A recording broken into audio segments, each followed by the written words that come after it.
Καλωσορίσατε στο SheSpeaks, ένα podcast που στοχεύει να προωθήσει γυναίκες πρότυπα από τους κλάδους STEAM με παρουσιάστριες νεαρά κορίτσια από όλη την Κύπρο.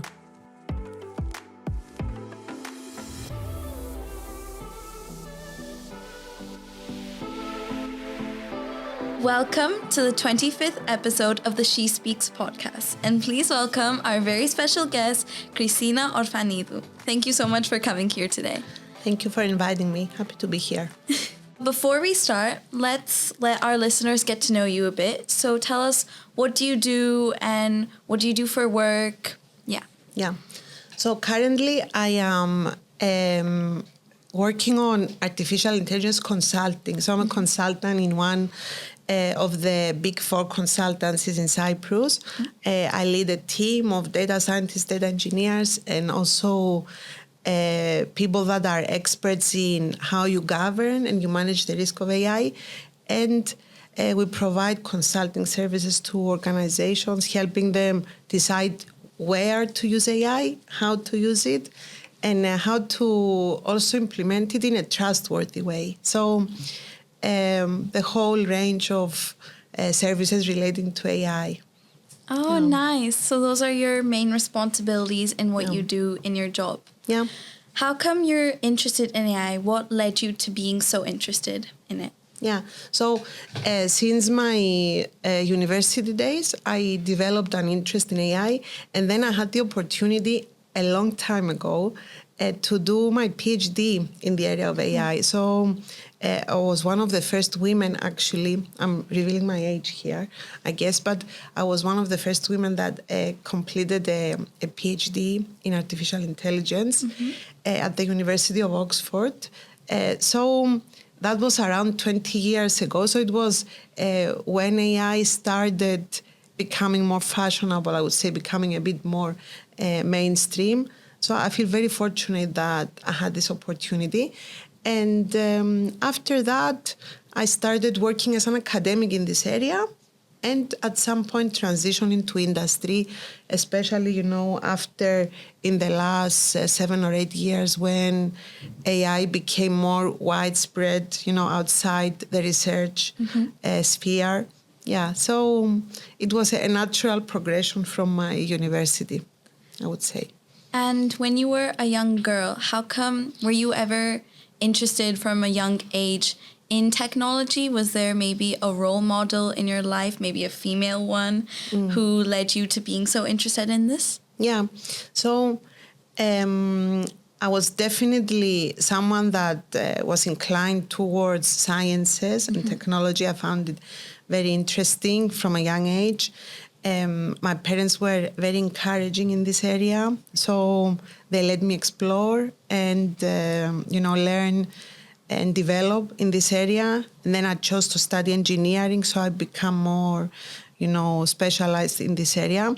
I can't say I had a very strong female role model of technology, but for sure I've had many teachers and people I knew that inspired me to follow this area.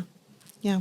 Well, now that you're here on the podcast, I'm sure you're going to be a female role model for so many girls who are listening to the podcast now.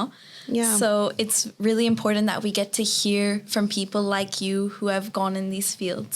Yeah. I hope I can help some people. In what ways does your field make the world a better place? So how is AI making the world a better place? Yeah. So right now, I would say artificial intelligence is the biggest revolution we have had for a very long time. It's changing everything. And, many people don't even know how ingrained AI is in our everyday life. And in the last 2 or 3 years, even more so in our everyday work. So it is definitely transformational. You can see yourself even from the way you're interacting with your phone, with social media, online. AI is everywhere. And now in the last 2 or 3 years, since generative AI came into mainstream business, I would say, or society, it has really transformed the way we work as well. So it's what is really transformational is that something that was for so many years very important in science, I would say, has now transitioned into our everyday life, and it will continue making an impact. And I have a lot of faith that AI will help solve many of the big problems of the world, because I am worried about the problems of the world, about the injustices, about climate change. And I really think that AI can bring solutions in these areas. Yes, I totally agree. AI can definitely help us a lot. But as you know, I think there are also some risks with AI, especially with generative AI. So do you maybe want to talk a bit about that? What do you think are the risks and maybe some solutions? Yeah, so there are definitely many risks, as with everything. You know, even with a knife, you know, can kill you, but can also cure someone in a surgery, you know. So it's the same with AI. And another analogy I like to make is that when electricity came along, it was really transformational, but still some people could get electrocuted. But we didn't stop it. We just put guardrails around it. So it's the same with artificial intelligence. Some of the risks of artificial intelligence have to do with the fact that in generative AI, for example, because people maybe don't understand exactly how it works, many times you get information out of it which is incorrect. This is called hallucination in an official lingo, I would say, where made-up information is presented as factual information. And sometimes people are a bit lazy in double-checking. They don't, and they use this information, which has caused, as I know, some reputational issues or some embarrassing also situations. One risk is that the fact that with generative AI in particular, information is being made up and sometimes is not factually correct, but is being perceived as such. And also other risks, even in more traditional AI, have to do with the risk of bias and discrimination. So I really believe that AI can help us actually make the world fairer. So there are ways to build AI where the decisions become fairer. And there are technical ways that you can do it. Because you don't want, for example, a system that decides if you should get a loan to make a decision based on a non-objective factor, or, you know, use not only information about how trustworthy you are as an individual in terms of your finances, but to make a decision and discriminate against you because you're a woman, for example, or because you're a young woman, or discriminate against someone because of their ableness or because of their race. So these things exist in the world, and we don't want them to exist in AI. But if you don't build AI properly, you could have these injustices being perpetuated within the AI system. So this is a real risk, and it can be addressed, you know, in a technical way with how you build the models. And I mean, there are risks of that AI is creating, which are not so much from the use of AI, but from the fact that through AI, there are different ways, for example, of performing fraud through deep fakes, through, you know, identity theft, and different ways of attacking existing systems. So, because everything is going so fast, we still haven't figured everything out, you know, what the risks are and how to mitigate them. And now I see that there is a big surge in people wanting to manage the risk of AI. So we went from this huge hype of, oh, AI is amazing, it will solve everything, to being a bit of, wait a minute, we need to do it properly. Yeah, so. I loved what you talked about. It's all so true. And especially when you were talking about the gender biases when it comes to AI, because the information which AI might be using to generate more information might be biased. Yeah. And I love the point which you made about the deep fakes and everything, and it's especially a risk to maybe young girls who their pictures on social media might be taken and transformed into something else. Yeah, indeed. And I also see, for example, my young son who is interacting with the internet the whole day, unfortunately, that they're still not completely educated about how to consume the information on the internet. And now with AI, where everything that maybe a few years ago looked fake doesn't look fake anymore. Yes, yeah. So it's very important also for schools to introduce in their curriculum, topics like managing and consuming information online in the era of AI. How do what do I believe? What is fake? What is real? My son seems to believe many things that he sees online. And I think they should be formally educated on how to manage this novelty that AI is bringing. Yeah. Yes, I totally agree. We should definitely integrate this into the school system.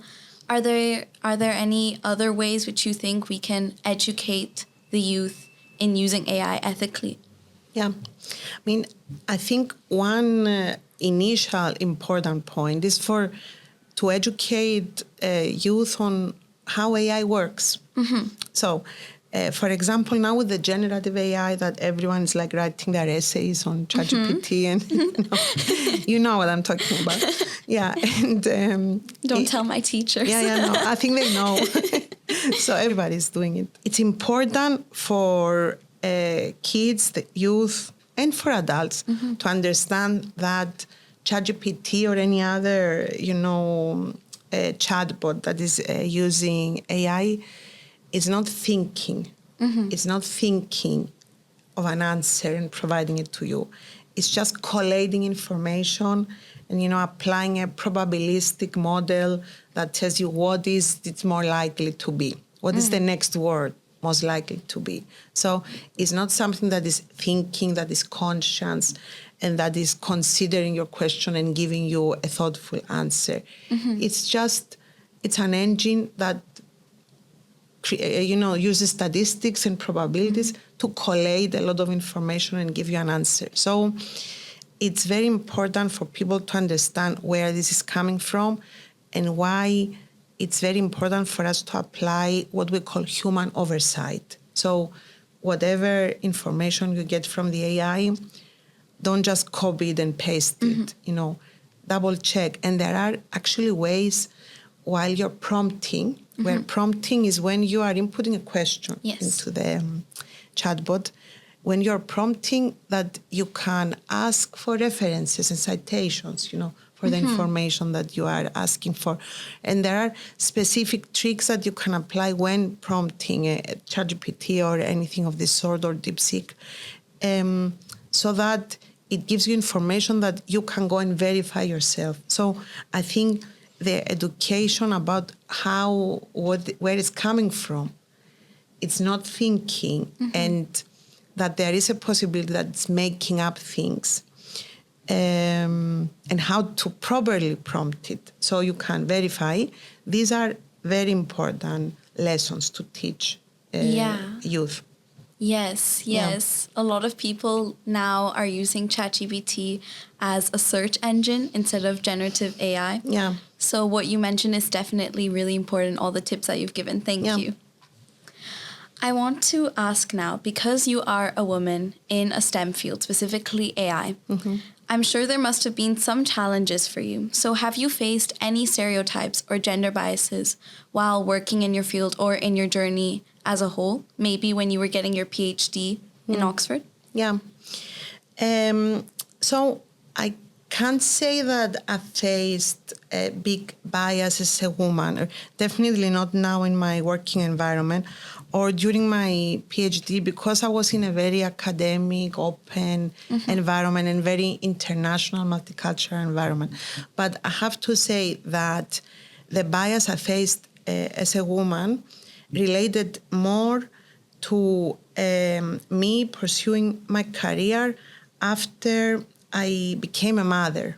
So I think people have a lot of preconceptions about maybe your ambition or the way you want to lead in your professional life after you have become a mother. So I have faced situations where maybe my commitment to my job and my ambition was questioned because I am a mother. And the immediate assumption is that after you are a mother, your priorities are totally shifted to being a mother and mothering your children. And there is a lack of understanding that maybe you want to fulfill your professional ambition as well alongside, your family obligations or, what you have to do. So I would say that this is a discrimination that women face that men don't after they become fathers, for example. And I have been a victim of it earlier in my career. Yeah, that's definitely really important. And I think a lot of people face this, and also their family also plays a big role in their career, and family also tells you to settle down and not to pursue it and to focus. So you're doing both, which congratulations to you. How do you manage everything? Yeah, so I think it's you mentioned the family that maybe tells you this or that.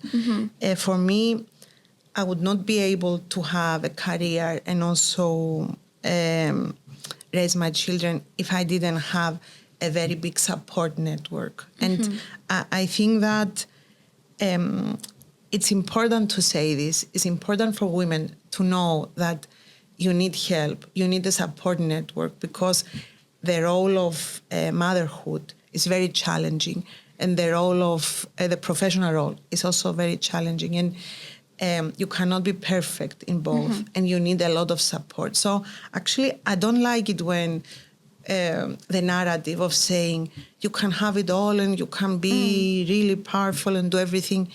You need support, and I have had a lot of support in my life from friends, from family, from my husband, from my parents.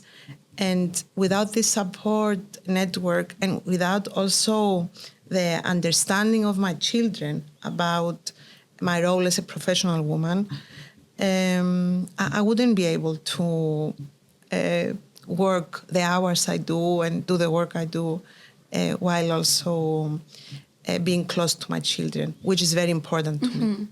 It takes a village to raise a child. It does take a village to raise a child. And we are allowed to be tired, and we're allowed to ask for help, and we're allowed to be overwhelmed. And very often I am all of these things, tired and overwhelmed and, reaching out for help. It's really nice that you mentioned this, because I'm sure a lot of people needed to hear this, that they don't need to have everything figured out, and that they're allowed to ask for help. Yeah, because I think also as women being in careers, you try to keep a really strong front to prove that you're worthy because of this gender stereotype saying that you can't. Yeah. So it's really nice that you showed us how to be like this. And I think you made a very good point, because I think we as women sometimes will not ask for help because we want to prove ourselves. Yes, yeah. And that's because we are challenged a lot of the time. But we should be asking for help. It's okay. And it's one of the regrets I have in my studies and in my PhD and in my career after that I was not asking for more help. I wish I was. And I want to advise young girls like you to do that, to reach out and get help, so you can, use your time and energy in efficient ways, rather than trying to solve something that you could get a quick answer for. Yeah, thank you. So moving back to AI now, we've gone through the sappy stuff. You work in AI.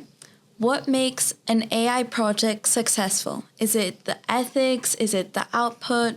Could you give your opinion on that? Yeah, I think what makes an AI project successful is building something which people will use and get value out of. And I'm saying this because it's not so obvious. Because sometimes, especially people that are very scientific and very technical, and I include myself in that, we focus a lot on building a perfect AI system that will have really high accuracy and it's fast and robust and does everything.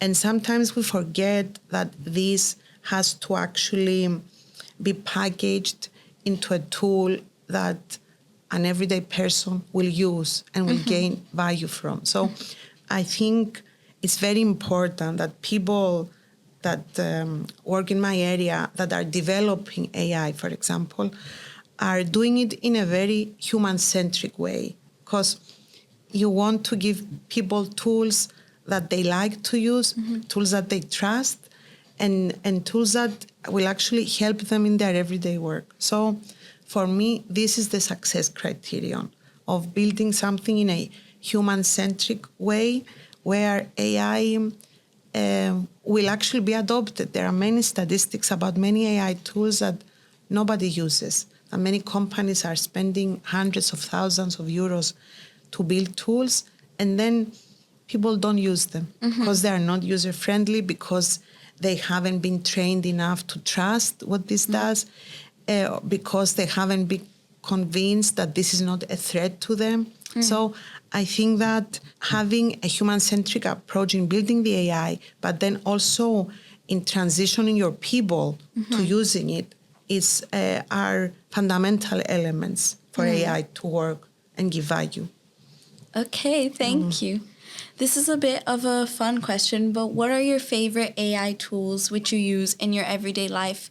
Maybe also in your work, or maybe some that you're building? Yeah, I mean, in my work, I use every day the ChatGPT equivalent of my company, not the open ChatGPT. Yes, so we have a very nice internal tool which has been built and tailored to the type of work that we do every day. So it's my right hand right now. I would say I use it on an everyday basis to find information, to write it in a nice way, to organize it in a right way. So on my professional life, this is what I mostly use every day. In my personal life, I can't say, I mean, I'm using a lot of AI maybe without going to find it. You know, it comes to find me as well. So all of these systems that are recommending things to us, I'm very receptive to them. I'm a very good, I'm a sheep. When someone says, oh, you should buy this because you bought them, yeah, of course, I'm going to buy it. So I would say I am a very good AI client also. Yeah. Nice, nice. And talking about ChatGPT, it's one of the most popular AI tools which many students and many adults use. You mentioned before how we could use it to find the information that is trustworthy, like using the sources. But what is your opinion on the use, especially of students who are using ChatGPT, how they are using it, especially since you have children who are near that age? What do you think of that? Yeah. I mean, I think it's a one-way street. You know, there is no debate, should we or should we not. We will. I mean, this is the answer. So in a way, I believe that it's there. It's a fact. We would be stupid not to use it. And we should use it. And the way the professional world is developing means that job descriptions will now assume that you have these tools. So, and that they will do part of the work. So, as we were saying before, I think there is a very big need for high school, primary school, and university curricula to adapt to this change and, you know, teach our students how to work and how to function with these tools, alongside these tools. Not as a replacement, but as an assistant. Yes, I definitely agree. And one more question. For AI, most people don't realize, but it plays a really big role when it comes to climate change. So for example, I saw this, you tell me, you're the expert, you would know if it's true or not. But I saw online that the databases, which Meta or any sort of AI actually, that they have is destroying kind of the climate around it, the environment, and also people who live near it, they're having problems. So what is your opinion on this? And maybe if you know any solutions on how we can combat this climate change? Yeah, I mean, definitely the large language models are very computationally expensive. And that has a very big impact on climate change, on sustainability, I would say. They are very energy expensive. So a friend of mine was telling me recently that every day you have some, huge number of prompts on ChatGPT, 100 million or something like that. I'm not sure about the number. I just made it up. I like to become ChatGPT, but it's a very big number of prompts every day. And it's equivalent to the energy that would be consumed by 50,000 households every day. Wow. Yes. So definitely ChatGPT and these large language models are very expensive energy-wise. And I know that there are now multiple initiatives in order to find more efficient ways of doing it. Quantum computing might have an answer to that, or other more advanced ways of, also parallel computing. So there is a lot of research in this area. And I mean, I don't have an answer, to be honest. I know that this is something that has to be solved, and we want AI to solve sustainability challenges, not to create more. Yes. And right now we are a bit in a gray zone where it's still not clear whether we are gaining more than we are losing more in terms of sustainability. Yeah. Okay. Sorry, I don't have the answer to it. No, it's okay. I mean, I definitely think that this is a new issue which has come, and I just wanted to see if you had any sort of idea. But thank you so much for your answer. And you've done a lot of work with the European Commission and EU when it comes to AI. So maybe would you like to tell our viewers a bit about that? Yeah, so I mean, through my work, I have been engaged in projects with the European Commission agencies that are basically require help to adopt AI. So what we do is that we work with these agencies in order to help them identify where AI can add value. And most recently, it's more in how they perform their back office operations, how they manage the information, how they get some support with decisioning, and then helping them build the right infrastructure, the right tools, and the right culture, so they can use these tools in an ethical and trustworthy way. And now, of course, there is the regulation on AI, which is another big chapter that we are working with. Would you like to talk a bit about that? Yeah. So since August of 2024, the EU AI Act has come into effect, which is the European regulation for artificial intelligence. And this is a framework which basically assigns a risk based on the scope of AI for some levels of risk which are considered like unmanageable. Systems are totally prohibited. So any systems that might cause physical harm to an individual or that might have a systemic risk are prohibited. And then you have other classifications. You have high-risk systems, you have more limited and minimal risk systems, and there are different obligations that the peoples the people that are building the tools or using the tools have to fulfill. So the way you interact with it, if you're just a user, for example, people need to know that they're using AI. They need to know that the chatbot is not Christina, behind the laptop answering, and that it's an AI.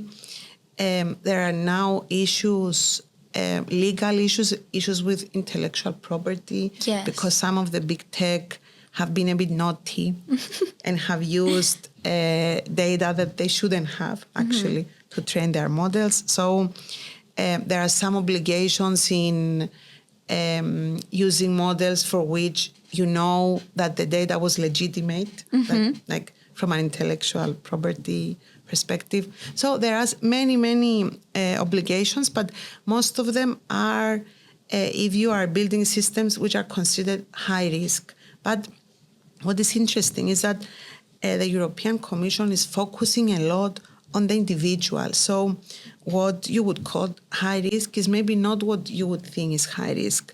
They call high risk anything which might impact the welfare or opportunity of an individual. So even, for example, a system that is screening your CV and other people's CVs in order to decide who should be shortlisted, they are considered high risk because there is a risk that you will be discriminated at because of some things on your CV. So in that case, you have a lot of obligations through this regulation. Not many people are fully aware of this regulation yet because it's fairly new. But we see slowly people that are waking up to it and are taking action and building, the right guardrails in their organization. Oh, nice. And it's nice that you mentioned about the regulations and the high risk, because I definitely did not know that. So that was very interesting. Thank you. Yeah. And you were talking about chatbots. So would you like to talk about, maybe if our viewers don't know, what are chatbots and what is your opinion on them? How can they be used ethically? Yeah. So chatbots are basically AI systems where you have a sort of search engine, basically, where you have at the back end what we call a large language model, which is a machine learning model that was trained on hundreds of billions of data points, and so has acquired some intelligence in deciphering information out of all this, big pile of text, for example. And the chatbot is the front end that you build, which permits you to ask questions and retrieve information from this large language model. So I explained it in a very simplistic way, but usually now these systems are being used by companies either to provide answers to their clients. They might have something on their website where you can ask questions. The government of Cyprus has something like that on the government website, on CY login. Or we see other organizations that are using this kind of chatbots in order to find internal information easily. Because one of the challenges that large organizations have is that, maybe you have 500 PDFs with procedures and rules and circulars and all of these things. And then you need to quickly retrieve information. And the time it would take people to search is basically cut to maybe 1% by having an intelligent system that can just search into this information quickly, not just using keywords, but using semantic analysis, which is what AI adds to the equation, and basically get your information really quickly. So this is what the chatbot does, in essence. And do you think all websites should have chatbots? I can't answer that they should, but there comes a point that it becomes a competitive advantage. So if, for example, in Cyprus you have 4 or 5 telecom providers.